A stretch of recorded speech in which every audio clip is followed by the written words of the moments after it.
The reason this world of calamity, conflict, misery, suffering, and death exists is so that the followers of Jesus Christ would be able to experience and display the profound, God-honoring truth that Christ is more precious to us than everything we could lose in this world.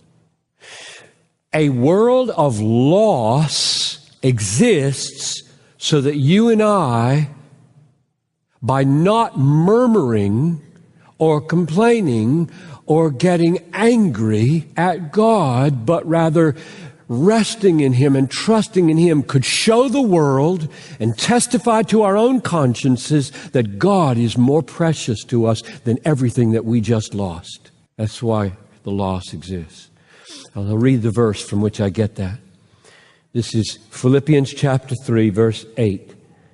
I count everything as loss because of the surpassing worth of knowing Christ Jesus my Lord.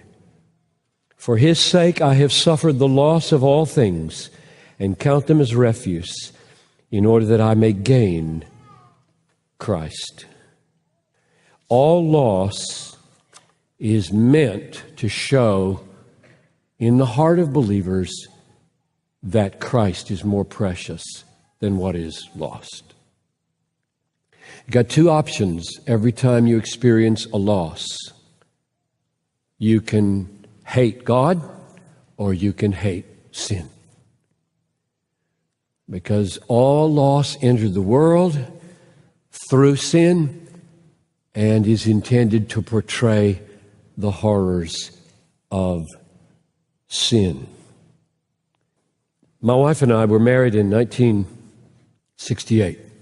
I was 22, and already the Lord was showing me, as I was making the transition from college to seminary, the pain of the world. Not sure why. I was just so burdened and sensitive. So I anticipated the exquisite pleasures of sex in marriage. Who wouldn't? And of disease and the Vietnam War fiasco. 50,000 of my friends dead. So, in our wedding, the text that my dad, I asked to read, who did our wedding, was Habakkuk chapter 3, verses 17 following, that go like this.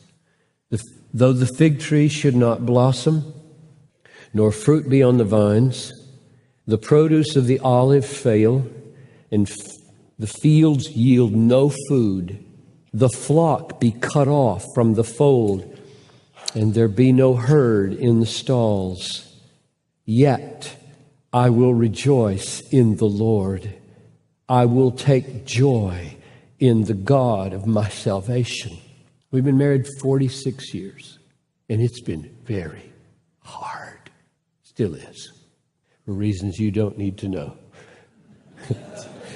Some of which I'd be happy to tell you, others I would not be happy to tell you. And I'm so thankful that the Lord put that foundation under us. I don't believe in walking away from a spouse for any reason. Though the fig tree should not blossom, no fruit be on the vines, the produce of the olive fail, the fields yield no food, the flock be cut off from the fold, there be no herd in the stall. That means you're dead. There's nothing to eat. Yet I will rejoice in the Lord. I will take joy in the God of my salvation. That's why famine exists, among other reasons. So that Christians who are swept away in the famine will bear witness. God is better than food. God is all satisfying to my soul as I die of starvation. Yes, He is. And what a tribute you pay to Him when that happens. Murmuring is a great sin. Philippians 2:15 says, do all things without murmuring, that you may shine like lights in a dark and crooked generation and show yourself to be pure and blameless sons of God. Oh, how many times have I failed, even in the last 24 hours. I'm a born murmurer. Murmur, murmur, murmur. I hate myself when I murmur, because it's a statement that God is not better than what you're murmuring about.